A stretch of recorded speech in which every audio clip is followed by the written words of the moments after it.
Es el tiempo y el espacio del querido amigo Ronnie Heredia. Buenos días nuevamente para esa audiencia que se suma al despertar político.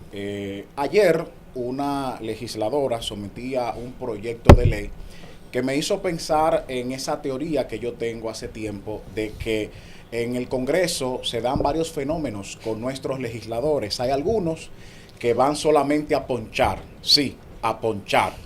Es que acuden a una sesión de vez en cuando, van a una comisión de vez en cuando, otros sencillamente no van y se pasan todo el periodo legislativo sin someter un proyecto de ley, tan siquiera una resolución. Son totalmente improductivos porque no tienen vocación legislativa. Sin embargo, continúan repitiendo en sus cargos por el trabajo político que hacen en las comunidades, pobladas de personas que no identifican esa labor de representación, de legislación, de fiscalización que tienen los congresistas y solamente están pendientes a la receta y demás. Pero está el otro extremo de otros legisladores que someten proyectos de leyes según las coyunturas. Vimos oigan este dato, señores, unos 22 proyectos de leyes se sometieron en el Congreso Nacional luego de la tragedia del Jet Set. Como reza aquella frase, ¿verdad?, de que el dominicano compra candado después que les roban, pues ahí surgen esas iniciativas. Pero hay otros, quizás más creativos, que someten proyectos sin socializarlos con sus comunidades, con sus votantes, y lamentablemente la sociedad pues los rechaza de plano. Ayer la diputada por Santo Domingo Este, la pastora, una mujer de bien, de quien tenemos muy buenas referencias, Altagracia de los Santos, propone a través de un proyecto de ley crear, oigan bien señores, el Ministerio del Hombre, en un contexto en donde el gobierno dominicano, precisamente del partido de esa honorable diputada, está en un proceso de fusión y eliminación de instituciones, con la expectativa de reducir o de economizarse, ahorrarle al Estado Dominicano unos 25 mil millones de pesos, que si lo comparamos con el monto que se perseguía con el fracasado proyecto de modernización fiscal del año 2024, representa como una quinta parte de lo que el gobierno quería recaudar con esa reforma. Y la legisladora, viendo que ministerios de la categoría del de Educación Superior, Ciencia y Tecnología, que va a pasar al MINER, ministerios como el administrativo de la Presidencia, que va a pasar al Ministerio de la Presidencia, y el propio de Economía, Planificación y Desarrollo, señores, va a pasar a Hacienda, pues se le ocurre crear un nuevo ministerio, y cuando usted ve que se persigue, usted claramente identifica de que eso puede bien ser asumido por otras instituciones del gobierno. Por ejemplo, ella pretende que desde allí se fomente una masculinidad positiva, una responsabilidad paternal, de que el hombre pues abandone, no recurra a lo que es la violencia intrafamiliar, y todo eso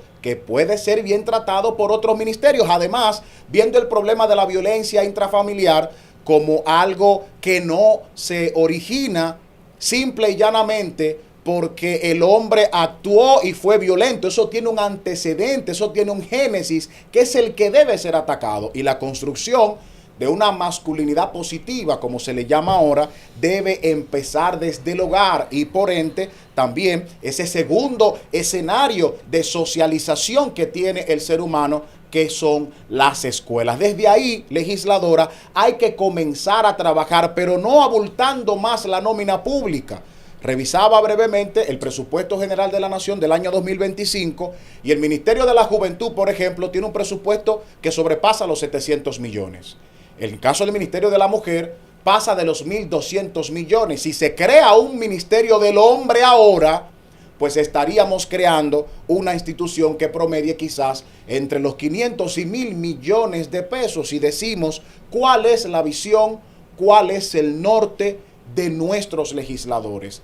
¿Qué análisis hacen previamente a someter un proyecto de ley? ¿Por qué no mejor someter una iniciativa para crear un ministerio de la familia, pero fusionando el ministerio de la juventud y el de la mujer, con viceministerios que atiendan a la juventud, que atiendan a la mujer, y si usted quiere que también atienda al hombre, que eso sale del criterio de por qué se crea un ministerio de la mujer, porque hay una deuda social con la mujer que en materia laboral, en materia económica, incluso en la parte política, con este tipo de instituciones, se pretende impulsar a la mujer que durante mucho tiempo estuvo marginada. Pero a la juventud por igual, hay una parte focal, hablamos de una población vulnerable, pero el hombre no entra dentro de esa categoría como para crear un ministerio del hombre. Yo abogo más por un ministerio de la familia. ¿Por qué no mejor pensar en cómo corregimos esos males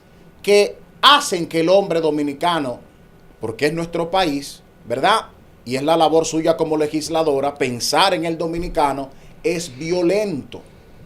¿Por qué no pensar desde cuáles instituciones podemos fomentar a través de departamentos? Ahí está el MINER, ahí está Salud Pública, el propio Servicio Nacional de Salud, también el propio Ministerio de Interior y Policía, que tiene la responsabilidad de generar políticas tendentes a garantizar la convivencia comunitaria.